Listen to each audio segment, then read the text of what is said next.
Ẹ kú dédé wò yẹn lólùfẹ́ mi ẹ sì káàbọ̀ sí ètò ìdánilẹ́kọ̀ọ́ wa fún tòní. Fáwọn tó ń gbọ́ mi nígbà àkọ́kọ́ àti fáwọn tó sì máa ń gbọ́ mi tẹ́lẹ̀, orúkọ tèmi ni Omidan Ọ̀ṣípìtàn Elizabeth.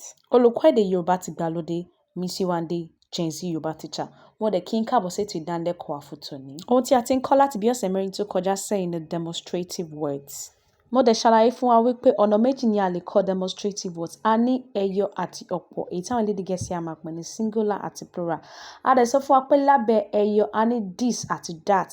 This tí a máa ń pè ní Yorùbá ní èyí, that tí a máa ń pè ní ìyẹn tàbí ìyẹn. Bákan náà lábẹ́ ọ̀pọ̀ a ní these àti those.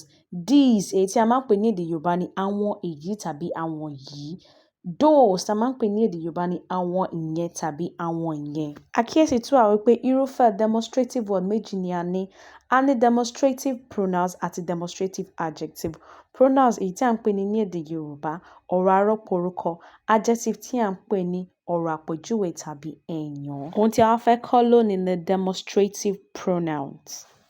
Òfin tó rọ̀ mọ́ demonstrative pronouns ni wípé nínú gbólóhùn tí ọ̀rọ̀ orúkọ kò bá tẹ̀lé demonstrative word, ó ti di demonstrative pronouns. Èyí tó túmọ̀ sí wípé if a noun does not follow the demonstrative word, it is a demonstrative pronoun because the pronoun has replaced the noun there. Tí ẹ bá wo àtẹ tí mo yà word order, mo kọ Yorùbá English. Lábẹ́ Yorùbá, ọ̀rọ̀ orúkọ ó jẹ́ ẹyọ síwájú demonstrative word. Ọ̀rọ̀ orúkọ noun demonstrative. Lábẹ́ a ní àpẹẹrẹ ilé yẹn, èyí tó túmọ̀ sí lédè Gẹ̀ẹ́sì that house. Ní grammar Yorùbá, demonstrative word máa ń jẹyọ lẹ́yìn ọ̀rọ̀ orúkọ. That means the demonstrative word comes after the noun. Noun comes first, then demonstrative word second. Ṣùgbọ́n ní èdè Gẹ̀ẹ́sì, demonstrative word ló máa ń jẹyọ síwájú.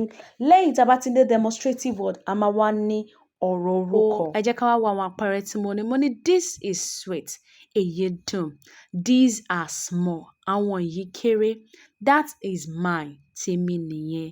Those are yours. Tí ẹ ní àwọn ìyẹn. Mo dẹ̀ ṣàlàyé fún wa wípé demonstrative pronouns tí demonstrative word bá wà, tí ọ̀rọ̀ orúkọ kò bá tẹ̀lé, ó ti di demonstrative pronouns nítorí pé kí ni demonstrative word yẹn ó ti ń ṣiṣẹ́ ọ̀rọ̀ orúkọ, ó ti wá di ọ̀rọ̀ arọ́pò orúkọ. Ìdí tí wọ́n fi ń pè ní demonstrative pronouns. A ti wá ṣètò ìdánidúró fún ẹ̀kọ́ wa fún tòní. Fún àwọn tó máa ń kí mi nílé lóko tó sì máa ń tẹ̀ka ìfẹ́ sí mi, ẹ ṣé gidi gan ni Olódùmarè yóò máa kí ẹ̀yin náà yóò sì máa tẹ̀ka ìfẹ́ sẹ́yìn. Mo lérò wípé a ti kọ́ ẹ̀kọ́ kan tàbí òmíràn fún ètò ìdánilẹ́kọ̀ọ́ wa fún tòní. Tó bá ti di ìwòye ọ̀sẹ̀ tó ń bọ̀, a ó máa tẹ̀síwájú láṣẹ Èdùmàrè. Orúkọ tèmi ni Omidan Ọ̀ṣípìtàn Elizabeth. Olùkọ́ èdè Yorùbá ti gbàlódé, Miss Yewande Gen Z Yorùbá teacher. Ẹ ṣeun, ó dàbọ̀.